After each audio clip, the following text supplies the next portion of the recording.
ప్రభు అయిన యేసు క్రీస్తు నామములో దేవుని బిడ్డల మీ అందరికీ సమాధానము కలుగునుగాక. ఆమేన్. పరిశుద్ధ గ్రంథంలో దేవుని వాక్యమును ధ్యానించుకుందాం. మత్తయి వర్తమానము 11వ అధ్యాయము 29వ వచనము. నేను సాత్వికుడను దీన మనసు గలవాడను గనుక మీ మీద నా కాడి ఎత్తుకొని నా యొద్ద నేర్చుకునుడి, అప్పుడు మీ ప్రాణములకు విశ్రాంతి దొరుకును. ఆమేన్. విశ్రాంతి లేకపోతే మనిషికి ఈ రోజున అనారోగ్య పాలైపోతూ ఉంటారు. అయితే వాక్యం ఏమంటుందంటే మీ ప్రాణములకు విశ్రాంతి కలుగుతుంది.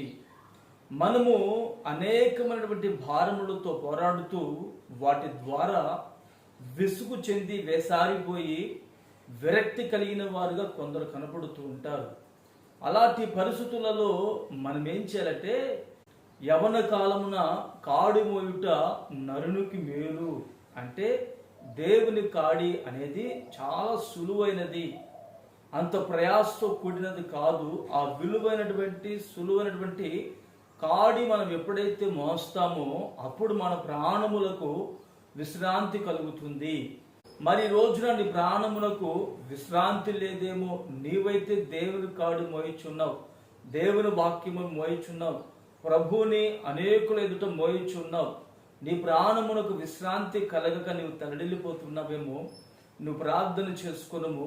నా యేసయ్య మాత్రమే ఎవరి వలన నీ ప్రాణమునకు విశ్రాంతి లేదో, ఎవరి వలన నీ ప్రాణము విసికి వేసారిపోయి ఉన్నదో వారి ద్వారాయే నీ ప్రాణమునకు విశ్రాంతి కలుగుతుంది.